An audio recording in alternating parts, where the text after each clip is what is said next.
Hi hello నమస్తే అందరు ఎట్లున్నారు మంచిగా ఉన్నారా? మనం అందరం ఎంతగానో ఎదురు చూస్తున్న బిగ్ బాస్ 10 స్టార్ట్ అయిపోయింది. అగ్ని పరీక్ష స్టార్ట్ అయింది. అండ్ ఎంట్రీస్ ఎప్పుడైతే ఓపెన్ అయ్యాయో మన వాళ్ళందరూ ఆడిషన్ వీడియోస్ని కుప్పలు కుప్పలుగా పంపించారండి. అరే ఎన్ని కథలు పడాలో అన్ని కథలు పడ్డారు. ఒక్కటా రెండా అబ్బో లెక్క లేదండి. ఇంకొక విషయం ఏంటంటే కామన్ మ్యాన్ ఎంట్రీస్ అనంగానే గొర్రెల మందల్లా ఎగబడ్డారు. అసలు మీరు ఎగబడితే వాళ్ళు మిమ్మల్ని తీసుకుంటారు అనుకుంటున్నారా? కామన్ మ్యాన్ ఎంట్రీ అనగానే ఎన్ని అప్లికేషన్స్ వచ్చినాయి తెలుసా? అబ్బో మీరు తెలుసుకుంటే గుండె వగిలిపోతుంది.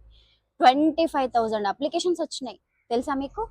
దాంట్లోకి వెళ్ళి మన టీం మొత్తం ఫైనల్ చేసి కష్టపడి ఒక 75 మెంబర్స్ని ఫైనల్ చేసిరు.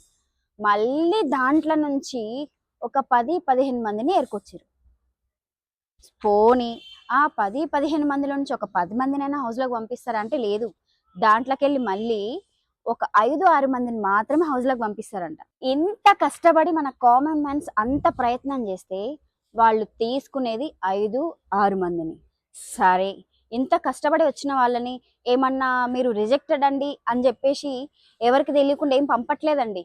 మిగతా వాళ్ళని అందరినీ స్టేజ్ మీద పిలిచి ఏదో పిచ్చి పిచ్చి పెద్ద పెద్ద టాస్కులు పెట్టేసి అవమానించి మరీ పంపిస్తున్నారు.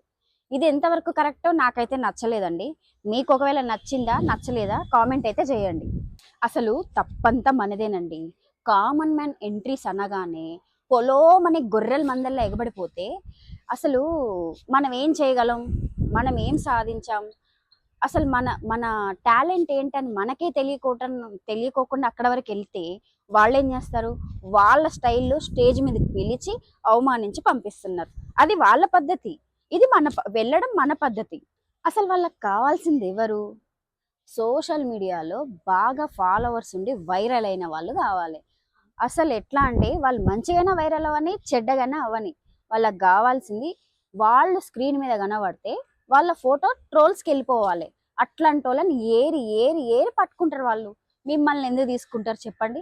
మీతో ఎన్ని డ్రామాలు, ఎన్ని టాస్కులు, ఎన్ని గేమ్స్ పెట్టినా వాళ్ళకి కావాల్సింది మాత్రం ఫైనల్గా వాళ్ళే. మిమ్మల్ని జస్ట్ వాడుకుంటారు అంతే, స్టేజ్ కోసం, టీఆర్పీ కోసం. నువ్వు ఒక్కటే గుర్తుపెట్టుకోవాలి, నువ్వు ఎంత బాగా ఆడినా సరే, టాస్కులు ఎన్ని గెలిచినా సరే నిన్ను మాత్రం తొక్కేస్తారు. లాస్ట్ టైం శ్రీజన్ ఏం చేశారు చెప్పండి? ఆ పిల్ల ఎంత గొప్పగా ఆడింది, ఒక్కొక్క టాస్క్ ఎంత బ్రిలియంట్గా ఆడింది. అసలు తనుజ కూడా సరిపోదు ఆ పిల్ల ఆడిన గేమ్కి. లాస్ట్కి ఏం చేసిరు, మన పచ్చళ్ళక్కని మాధురక్కని తీసుకొచ్చి కారణం లేకుండా బయటికి పంపించేసారు. అసలు మీరంతా ఒక విషయాన్ని ఎందుకు గమనించట్లేదు? సరే కామన్ మ్యాన్ ఒక్కడే హౌస్లోకి వెళ్తున్నాడా? లేదు కదా, సెలబ్రిటీస్ కూడా వెళ్తున్నారు. వాళ్ళని కూడా పిలిచి కొన్ని టాస్కులు పెట్టి ఎవరెవరు గెలిస్తే వాళ్ళనే హౌస్లోకి పంపొచ్చు కదా. ఇప్పుడు మన కామన్ మ్యాన్స్ని అడిగే క్వశ్చన్స్ అన్ని వాళ్ళని కూడా అడగచ్చు కదా. వాళ్ళని అడిగే దమ్ము ధైర్యం ఉండదు. అడిగితే అవతల వాళ్ళు ఎట్లా రియాక్ట్ అవుతారో కూడా తెలియదు. కామన్ మ్యాన్ అయితే నోరు మూసుకొని దొబ్బేస్తాడు కదా. అందుకని వాడిని తోలు బొమ్మలాటలో బొమ్మను ఆడించినట్టు నచ్చినట్టు ఆడిస్తారు అంతే. అక్కడ ఫైనల్గా వస్తే మన జడ్జెస్ ఈసారైనా వాళ్ళ ముగ్గురిని మారుస్తారేమని నేను చూసినా కానీ మార్చలేదండి. మళ్ళీ వాళ్ళే కంటిన్యూస్. ఆమెకి తెలుగు రాదు, అమూల్ బేబీ అభిజిత్, తర్వాత వచ్చేసి నవదీప్. అతను మాట్లాడేది అతనికి కాదు, మనకు కూడా అర్థం కాదు. అసలు ఏ టైంలో ఎలా అరుస్తాడో కూడా తెలియదు అసలు. పాపం ఉప్పల్ బాలుని అయితే చాలా దారుణంగా అవమానించారండి.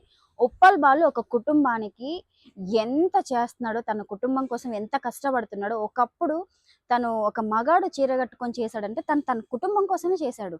తను అంత ఫామ్లో ఉన్నా కూడా బెట్టింగ్ యాప్స్ జోలికి వెళ్ళకోకుండా, ఎలాంటి ఎవరిని మోసం చేయకోకుండా, తను ఇప్పుడు ఒక మంచి పేరు చేసుకుని ఒక మన రెస్టారెంట్కి దేనికి బ్రాండ్ అంబాసిడర్ కూడా చేస్తున్నాడు తను. తెలుసా మీకు ఆ విషయం? ఇంకొక అమ్మాయిని సరే సెలెక్ట్ అవ్వలేదని నార్మల్గా పంపించవచ్చు. వీళ్ళు అసలు తీసుకోరని వీళ్ళకి తెలుసు కదా.